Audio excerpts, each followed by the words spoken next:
Is reading for us this morning.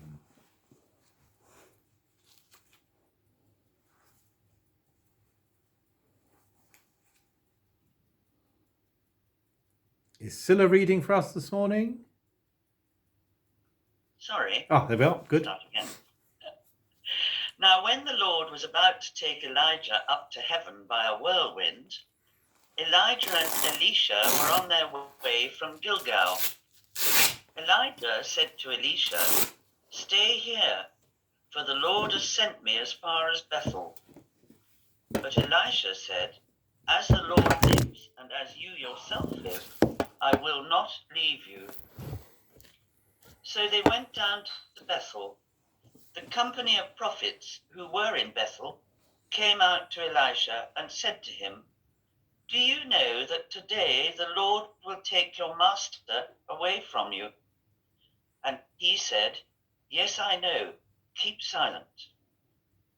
Elijah said to him, "Elisha, stay here, for the Lord has sent me to Jericho."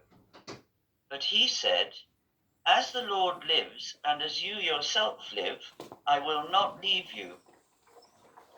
So they came to Jericho. The company of prophets who were at Jericho drew near to Elisha and said to him, "Do you know that today the Lord will take your master away from you?" And he answered, "Yes, I know. Be silent." Then Elijah said to him, "Stay here, for the Lord has sent me to the Jordan." But he said, "As the Lord lives, and as you yourself live, I will not leave you." So the two of them went on. 50 men of the company of prophets also went, and stood at some distance from them, as they both were standing by the Jordan. Then Elijah took his mantle and rolled it up and struck the water. The water was parted to the one side and to the other, until the two of them crossed on dry ground. When they had crossed, Elijah said to Elisha, "Tell me what I may do for you before I am taken from you." Elisha said, "Please let me inherit a double share of your spirit." He responded, "You have asked a hard thing. Yet, if you see me as I am being taken from you, it will be granted you.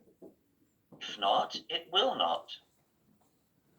As they continued walking and talking, a chariot of fire and horses of fire separated the two of them, and Elijah ascended in a whirlwind into heaven. Elisha kept watching and crying out, "Father, Father, the chariots of Israel and its horsemen."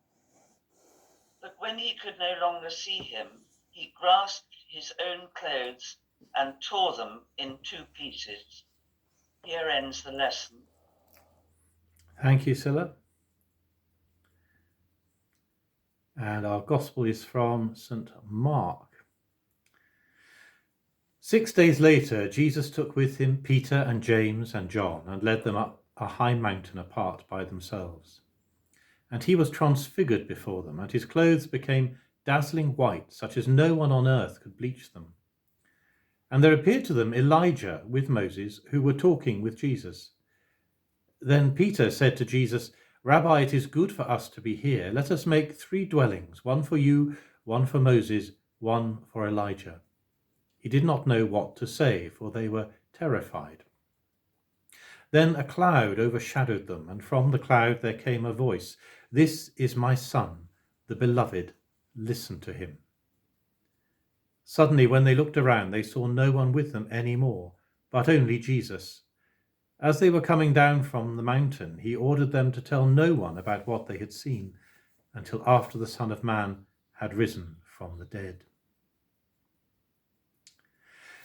These readings are about mantles and taking up someone else's mantle. It's become a saying in our language. We've taken on the mantle of someone we have followed before. Jesus, in the appearance on the Mount of the Transfiguration, assumes the mantle of the Father. That's the light and the sound saying, "This is my Son, the beloved, listen to him." So Jesus has assumed the mantle of God the Father and the Spirit. He's also assumed the mantles of Elijah and of Moses. That's why they're there in the story. Jesus is the new Moses. Jesus is the new Elijah. The story is telling us that Jesus is in the full tradition and flow of the teachers and prophets of Israel, going right the way back to the beginning. He's not something new. He's part of a tradition, part of a school of thought and teaching. Therefore, he's for the Jews and for the Gentiles, for those under law and those under prophecy. And that's exactly what's going on way back in the time of Elijah in the first reading. Elisha is following his guru Elijah around Israel. He's learning from him all the time. He's come to love this man and admire him. He's aware that Elijah is coming to the end of his life, and Elisha is desperate to follow him in his work, but also to have the authentic spirit that everybody accepts that Elijah has. So Elisha won't leave him alone.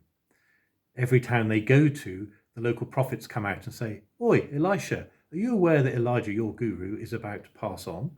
He says, "Shush, of course I do, but I've got to keep following him." And that happens in town after town after town.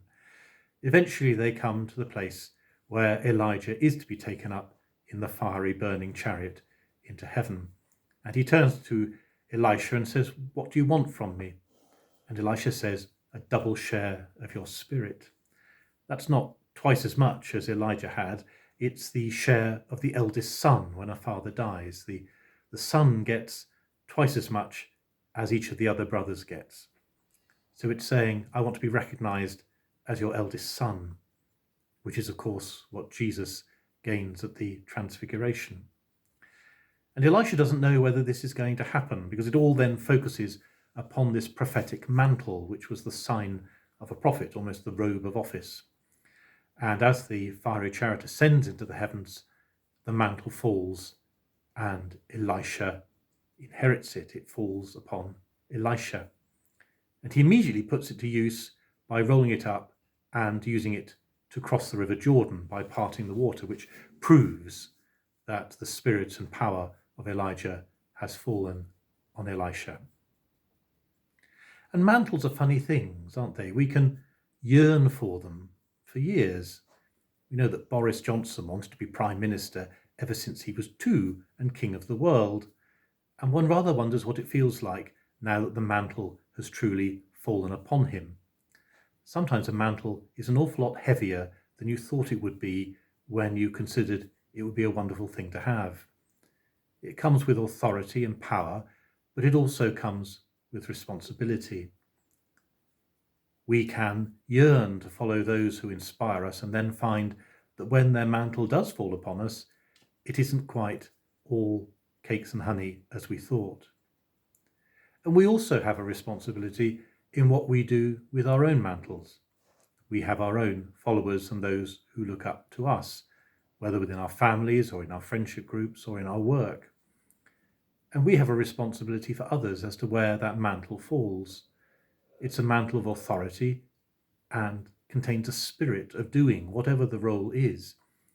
But it also comes with deep responsibility. We need to ensure that those who might inherit our mantles are aware of just how arduous the task might be. I note that Elijah is very careful to ask Elisha, "Are you quite sure what you are asking for?" And in Jesus' own life, when the disciples asked to be his inheritors, he would also ask them, "Are you quite sure that you understand what this means?" So rejoice in the mantles you've inherited. The Church of England's very good at giving mantles to people, whether PCC secretaries or church wardens or vicars.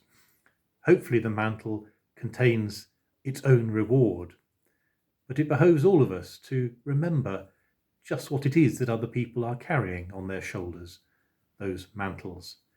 We mustn't let them get too much like the monkeys that some people carry around on their shoulders, desperately hoping to get them to climb onto someone else's shoulders rather than their own. The authority and the responsibility of God is a great thing and something that should bring a joy and satisfaction in its use, but that requires everybody to be aware just what mantles there are and who is carrying the heaviest ones and who perhaps needs a helping hand. Amen.